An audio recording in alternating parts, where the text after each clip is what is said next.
వెంకటేశ్వర్లు. నేను బైండ్ల సంక్షేమ సంఘం రాష్ట్ర నాయకుల్ని. మాది సూర్యాపేట జిల్లా, అనంతగిరి మండలం, అమీనాబాద్ గ్రామం మాది. నేను తరతరాల నుంచి వచ్చినటువంటి కళాకారుల్ని. మా అలాంటి కళాకారులు చాలామంది కూడా తరతరాల నుంచి కళను నమ్ముకొని జీవిస్తున్నటువంటి కుటుంబాలు చాలా ఉన్నాయి.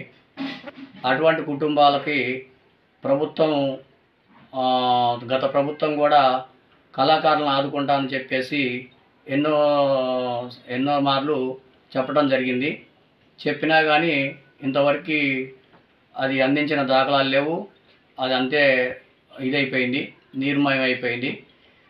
కాబట్టి మా కళాకారుల్ని, మాలాంటి కళాకారుల్ని ఆదుకోవాలని, వాళ్ళ కళాకారులకి కావాల్సిన సదుపాయాలు కల్పించాలని, కళాకారులకు పింఛను అందించాలని, తరతరాల నుంచి వచ్చిన కళాకారులని అట్టనే కనుమరుగైపోకుండా వాళ్ళకి చేయూతను అందించాలని ప్రభుత్వాన్ని, ఇప్పుడున్న తెలంగాణ రాష్ట్ర కళాకారులు గత ప్రభుత్వాలు జీవనాధారంగా మాకు ఎన్నో సదుపాయాలు, మా పిల్లలకు కానీ మాకు కానీ ఎన్నో సదుపాయాలు కల్పిస్తానని చెప్పేసి ఎన్నో మాటలు చెప్పారు.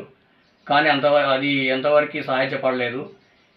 ఇప్పుడు మా కళాకారులు, మాలాంటి కళాకారులని గ్రామాలల్లో కానీ పట్టణాలల్లో కానీ అవి కనుమరుగైపోతున్నాయి.